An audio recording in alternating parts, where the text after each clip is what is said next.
evening, everybody, and welcome once again to the world of V-Gaming Junkie News.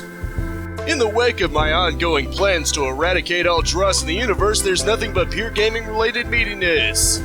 It is all about the electronic good stuff as we dive deep in all that's new in the various interactive virtual worlds. For starters, the Avengers video game is going to be nerfing how fast you can level up just prior to the PS5 version's release. While Crystal Dynamics has said this is because players were leveling up too quickly and it requires the same EXP to go to each level, it can unfortunately be taken negatively.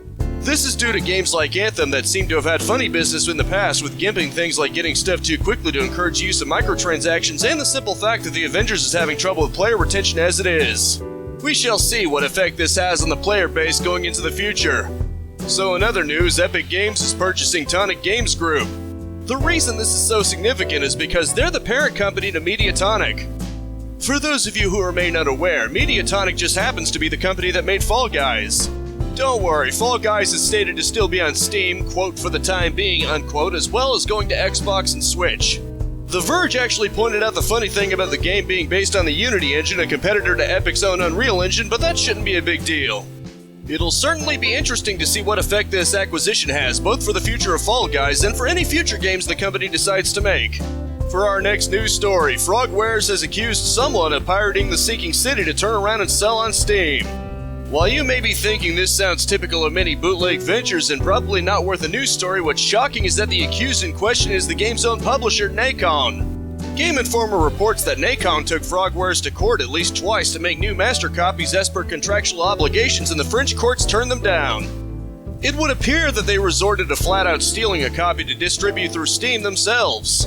Frogwares has even gone so far as to accuse Nacon of editing game files that actually break things like achievements just so they could swipe it and put it on Steam. The article states that it would seem like they demanded this new master copy and edited game files purely to erase Frogwares' involvement, which sounds like when Konami tried to remove Kojima's name from Metal Gear Solid 5.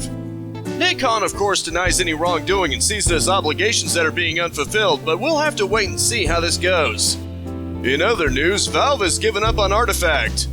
They announced that due to not enough of a player base, they won't be developing it or the 2.0 revamp any further. Instead, it'll be free to play. Apparently, all the cards within the game are going to be freely available too, with already purchased cards being collector editions. It's a real shame because I thought it was an interesting game. Essentially, you were managing 3 different card battles at once, one after another in a turn-based system. Destroying 2 of the 3 towers, or destroying an ancient that appeared after the tower's destruction, meant game over for that player. Guess the concept just didn't prove popular enough, or maybe people just didn't like the idea of paying $20 and then having to pay again to get additional cards.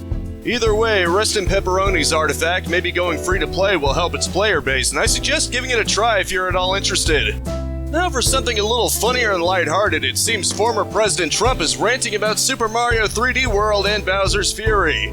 Okay, not really, but local tweeter James Austin Johnson does a really impressive impression of the charismatic little blonde. He uses this talented impression to go on a rant about how he would have gotten several characters, including Sonic, to help with the fight, and that Bowser is now so big and so furious.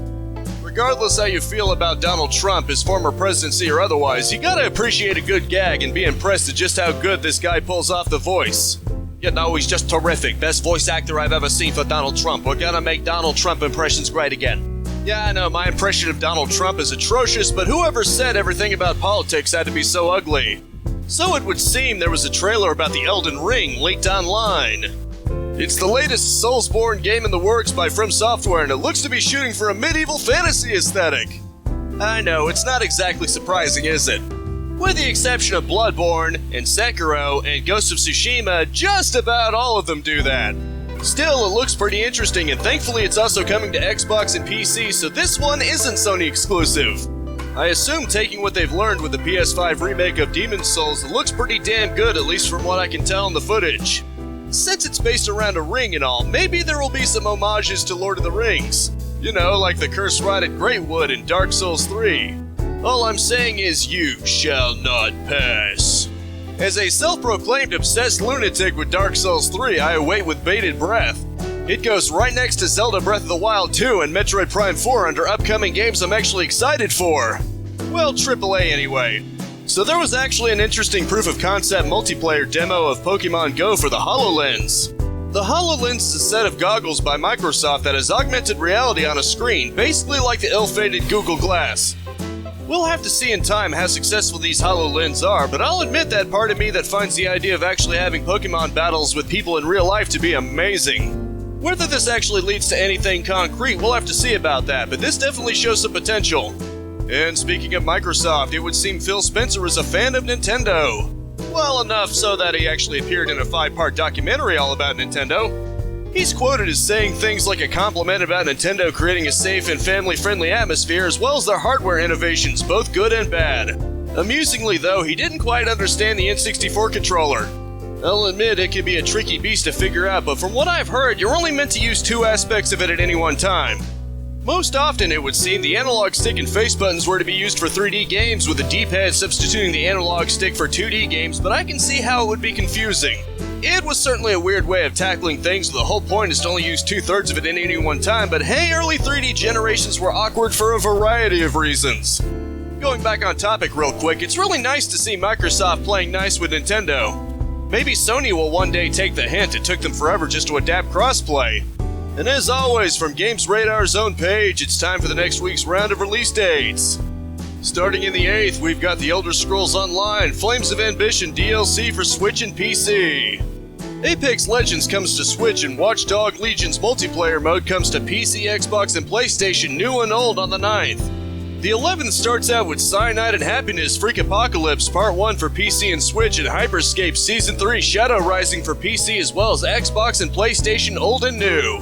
This is followed up by Monster Truck Championship for PS5 and Series X in Europe, and Total War 3 Kingdoms Fates Divided DLC for PC. Finally, the 12th has Crash Bandicoot 4 for PS5, Series X and Switch, as well as Drive-By for PC and Switch.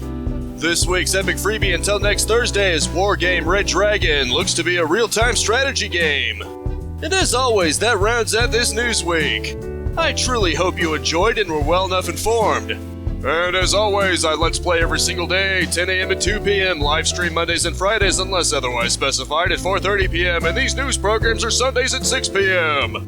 That's Eastern Standard Time, but you can always subscribe and modal draw that bell icon if you don't want to worry about keeping track of time zones. A like is always appreciated for those algorithms, but I just hope you genuinely liked it, and that is it for now. Thank you so much for tuning in with me. Spread this video around like the delicious cheese pumpkin soup, and I'll see you next time. Capitalize on life, peace out, have a good one, and I'll see you next week.